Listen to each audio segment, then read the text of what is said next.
The London and Zurich Agreements for the Constitution of Cyprus started with an agreement on February 19, 1959 in Lancaster House in London, between Turkey, Greece, the United Kingdom and Cypriot community leaders, Archbishop Makarios III for Greek Cypriots and Dr. Fazıl Küçük for Turkish Cypriots. On that basis, a constitution was drafted and agreed together with two further treaties of alliance and guarantee in Zurich on February 11, 1959. Cyprus was accordingly proclaimed an independent state on August 16, 1960. Following the failure of the agreement in 1963 and subsequent de facto military partition of Cyprus into Greek-Cypriot and Turkish-Cypriot regions, the larger Greek-Cypriot region, controlled by the Cypriot government, claims that the 1960 constitution basically remains in force, whereas the Turkish Cypriot region claims to have seceded by the declaration of independence of the Turkish Republic of Northern Cyprus in 1983. The constitution provided for under the agreements divided the Cypriot people into two communities on the basis of ethnic origin. The president had to be a Greek Cypriot elected by the Greek Cypriots, and the vice president a Turkish Cypriot elected by the Turkish Cypriots. The vice president was granted the right of a final veto on laws passed by the House of Representatives and on decisions of the Council of Ministers, which was composed of 10 ministers, 3 of whom had to be Turkish Cypriots nominated by the vice president. In the House of Representatives, the Turkish Cypriots were elected separately by their own community. The House had no power to modify the basic articles of the Constitution in any respect, and any other modification required separate majorities of 2/3 of both the Greek Cypriot and the Turkish Cypriot members. Any modification of the electoral law and the adoption of any law relating to municipalities or any fiscal laws required separate simple majorities of the Greek Cypriot and Turkish Cypriot members of the House. It was thus impossible for representatives of one community alone to pass a bill. The highest judicial organs, the Supreme Constitutional Court and the High Court of Justice, were presided over by neutral presidents, neither Greek Cypriot nor Turkish Cypriot, who by virtue of their casting votes were supposed to maintain the balance between the Greek and Turkish members of the courts. Whereas under the previous regime Greek Cypriot and Turkish Cypriot judges tried all cases irrespective of the origin of the litigants, the constitution provided that disputes among Turkish Cypriots be tried only by Turkish Cypriot judges, disputes among Greek Cypriots by Greek Cypriot judges only, and disputes between Greek Cypriots and Turkish Cypriots by mixed courts composed of both Greek Cypriot and Turkish Cypriot judges. Thus, to try the case of a petty offence which involved both Greek and Turkish Cypriots, 2 judges had to sit.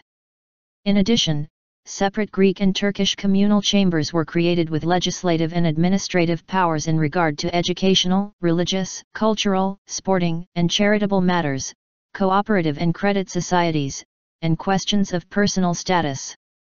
Separate municipalities were envisaged for Greek Cypriots and Turkish Cypriots in the 5 largest towns of the island. As the population and properties were intermixed, the provisions were difficult and expensive for the small towns of Cyprus. The Turkish Cypriots held 30% of the posts in the civil service and comprised 40% of the police force and army. Outcome: the United Nations mediator on Cyprus, Dr. Gallo Plaza, described the 1960 constitution created by the Zurich and London Agreements as a constitutional oddity, and that difficulties in implementing the treaties signed on the basis of those agreements had begun almost immediately after independence. Within 3 years the functioning of the legislature started to fail, and in 1963, when the fiscal laws under Article 78 of the Constitution expired, the House of Representatives split along straight communal lines and failed to renew the income tax upon which the public finances depended.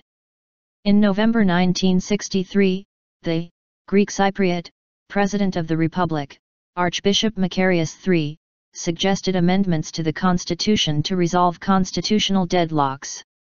The Turkish Cypriot leadership, following the mainland Turkish government, said they were unacceptable. The vice president publicly declared that the Republic of Cyprus had ceased to exist, and along with the 3 Turkish Cypriot ministers, the Turkish Cypriot members of the House withdrew, as did Turkish Cypriot civil servants.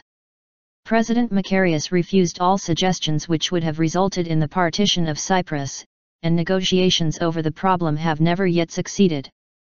De facto, Cyprus has remained partitioned for over 50 years. Treaty of Guarantee. Together with the Zurich and London Agreements, 2 other treaties were also agreed upon in Zurich. The Treaty of Guarantee was designed to preserve bicommunal consociationalism and independent state of the Republic of Cyprus. Cyprus and the guarantor powers, the United Kingdom, Turkey, and Greece, promised to prohibit the promotion of either the union of the Republic of Cyprus with any other state, or the partition of the island. Article 4 of the Treaty of Guarantee provides, insofar as common or concerted action may prove impossible, each of the 3 guaranteeing powers reserves the right to take action with the sole aim of re-establishing the state of affairs, i.e. bicommunal consociational state, established by the present treaty. In July 1974, there was briefly a Greek-backed coup d'état in Cyprus. Turkey claimed under the Treaty of Guarantee to intervene militarily. The legality of the invasion depends on whether common or concerted action between the United Kingdom, Greece, and Turkey had proved impossible and whether the outcome of the invasion safeguarded the bicommunal consociational, independence, sovereignty and territorial integrity of the Republic of Cyprus. In 1983, Turkish Cypriots issued the Declaration of Independence of the Turkish Republic of Northern Cyprus. This has been recognized by Turkey only. The United Nations declared the Turkish Republic of Northern Cyprus legally invalid and asked for its withdrawal. Citation needed. The UN Security Council has issued multiple resolutions that all states should refrain from recognizing the Protectorate of Turkey in Cyprus.